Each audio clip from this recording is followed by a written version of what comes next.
আপোনালোকেতো নৰসিংহ পাতৰ গুণৰ কথা জানেই নিশ্চয় আৰু চুলিৰ বাবেও অত্যন্ত উপযোগী। নৰসিংহ পাতে ডেমেজ হেয়াৰ লগতে চুলি সৰা সমস্যা বহু পৰিমাণে ঠিক কৰে আৰু ইয়াক বনাবলৈ প্ৰথমতে ইয়াৰ পাতখিনিক এটা মিক্সাৰ মেচিনত পেষ্ট কৰি ল'ব লাগিব আৰু ইয়াৰ পেষ্টখিনি হৈ গ'ল আৰু ইয়াৰ লগত মই মিক্স কৰিম দৈ ঘৰত বনোৱা আৰু দৈও আমাৰ চুলিৰ বাবে খুব উপযোগী।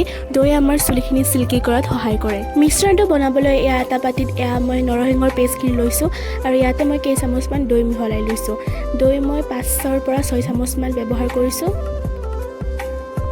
আৰু এইখিনি এতিয়া মই ভালদৰে মিক্স কৰি ল'ম আৰু এইখিনি এতিয়া মোৰ মিক্স কৰা হৈ গ'ল আৰু এনেকুৱা ধৰণৰ পেষ্টটো হৈছে। এতিয়া মই এই পেষ্টখিনি চুলিত লগাই ল'ম আৰু এনেধৰণে লগালে আমাৰ চুলি সৰাৰ প্ৰব্লেম নাইকিয়া হয় আৰু চুলিখিনি স্মুথ আৰু চিল্কি হয় আৰু সপ্তাহত 2-3 বাৰকৈ এনেধৰণে লগালে ভালদৰে ৰিজাল্ট পোৱা যায়। আৰু এতিয়া মই এইখিনি 1 ঘণ্টা ৰাখি পানীৰে ধুই দিম। প্ৰায় 1.5 ঘণ্টা পিছত মই চুলিখিনি ধুই দিলোঁ আৰু ইয়াৰ ৰিজাল্টটো চাওক। প্ৰথমতে দেখুওৱা চুলিখিনি চাওক আৰু পেষ্টটো লগোৱাৰ পিছত কি ধৰণৰ ৰিজাল্ট পাইছোঁ চাওক। আপোনালোকেও লগাই চাব ঘৰত। আৰু সন্ধিয়া হঠাতে এঠাইলৈ যাব লগা হ'ল, গতিকে পটাপট ৰেডি হৈ ল'লোঁ ষ্টেচনলৈ বুলি, নহ'লে ট্ৰেইন গুচি যাব আৰু ষ্টেচন আহি পাই দেখিলোঁ যে ট্ৰেইন এতিয়ালৈকে অহাই নাই। তাৰপিছত মই ট্ৰেইনৰ পাইলটকে ফোন কৰি দিলোঁ আৰু সুধিলোঁ যে ট্ৰেইন কিমান পাইছেহি আৰু তেওঁ ক'লে যে ট্ৰেইন হেনো আধা ৰাস্তাৰ পৰা ঘূৰি গ'ল।